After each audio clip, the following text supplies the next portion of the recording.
ఫిలిష్తుల దగ్గర నుంచి వెళ్ళి షార్ట్ కట్గా పోవచ్చు, కానీ ఫిలిష్తులు ఎదురుపడితే వీళ్ళు యుద్ధానికి భయపడి ఈ బాధలతోని శ్రమలతోని ఇబ్బంది పాలయ్యే మేము వస్తున్నాం.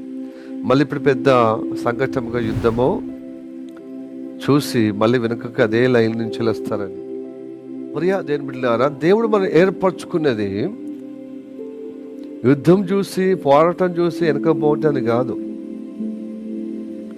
ఈ యుద్ధం అనేది పోరాటం అనేది ఏం తెలుసా అండి, మూర్ఖత్వం మీద జయం పొందటానికి దేవుడు ఈ ఇజ్రాయెల్ ప్రజలను యుద్ధ సన్నద్ధులై సైన్యముగా ఎర్ర సముద్రం నుంచి దాటిస్తున్నాడు.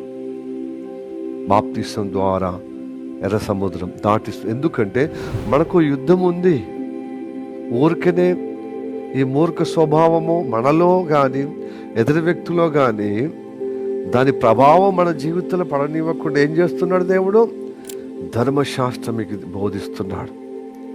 దేవుని ప్రణాళిక ఉద్దేశము తన సేవకుల తన భక్తుల ద్వారా, తన న్యాయాధిపతుల ద్వారా, తన అభిషేకుల ద్వారా మాట్లాడుతున్నాడు.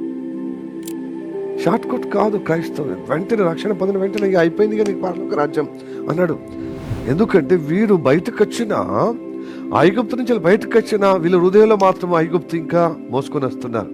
40 సంవత్సరాలు ఆ మూర్ఖత్వం పోతులేదు. హలో, మనం లోకం నుంచి బయటకు వచ్చాం. ఈ లోకమంతా వక్ర జనాంగములు మూర్ఖత్వంలో మధ్యలో నుంచి నేను వేరే రక్షణ కలగజేశాడు, వేరే జీవించమన్నాడు.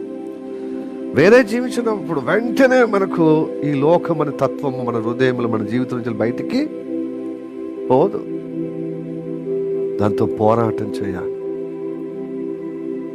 దేవుడు చెబుతున్న మాటకు, ప్రవక్తల ద్వారా మాట్లాడుతున్న మాటలకు, న్యాయాధిపతులు చెప్తున్న మాటకు, యాజకులు పురోహితులు చెప్తున్న యాజకత్వం చేసిన వారి దేవుడిని పొందుకున్న ఆ నిబంధన, ఆ వాక్యము వినిపించుకుని అనుసరించకపోతే మూర్ఖత్వం ఒక మానన బోధండి.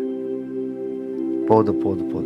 అందుకోసమే ధర్మశాస్త్రం లేనివాడట ఈ లోకముతో ఏకీభవిస్తాడట. లోకమంతా ద్రోహులతో దుష్టత్వంతో నింపబడినది కదా. కానీ ధర్మశాస్త్రం తెలిసిన వాడు ఈ లోకముతో యుద్ధం చేస్తాడు.